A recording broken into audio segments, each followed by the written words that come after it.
28 जून 1914 Bosnia की सड़कों पर एक गोली चलती है और अगले 4 सालों तक पूरी दुनिया आग की लपटों में घिर जाती है।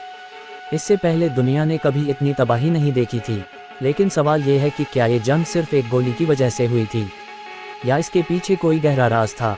चलिए शुरू करते हैं वर्ल्ड वॉर 1 की ये पूरी दास्तान। दुनिया 2 हिस्सों में बटी हुई थी। एक तरफ थे ट्रिपल एंटॉन्ट ब्रिटेन, फ्रांस और रूस, और दूसरी तरफ central powers Germany, Austria Hungary और ओटोमन साम्राज्य।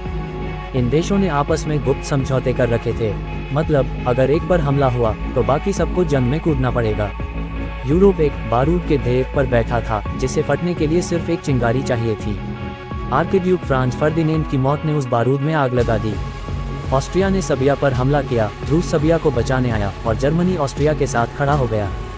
देखते ही देखते एक छोटी सी लड़ाई ने पूरे महाद्वीप को जंग के मैदान में बदल दिया। ये जंग पुराने ज़माने की तरह नहीं थी जहां तलवारें चलती थीं।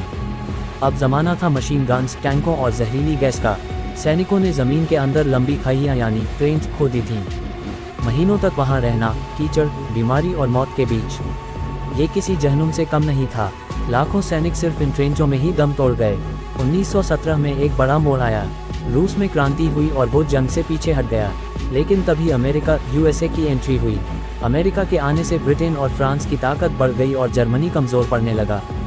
11 नवंबर 1918 सुबह 11 बजे चारों तरफ खामोशी छा गई। जर्मनी ने सरेंडर कर दिया था, लेकिन ये शांति बहुत महंगी पड़ी थी। 1.5 करोड़ से ज़्यादा लोग मारे जा चुके थे, देश बर्बाद हो गए थे और नक्शे पर पोलैंड और चेकोस्लोवाकिया जैसे नए देश उभर कर आए।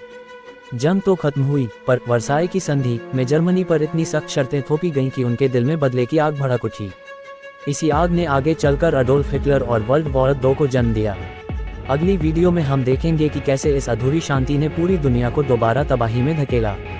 अगर आपको ये हिस्ट्री पसंद आई तो हिस्ट्री तक को सब्सक्राइब करें और कमेंट्स में बताएं कि क्या आप वर्ल्ड वॉर 2 की पूरी सीरीज देखना चाहते हैं।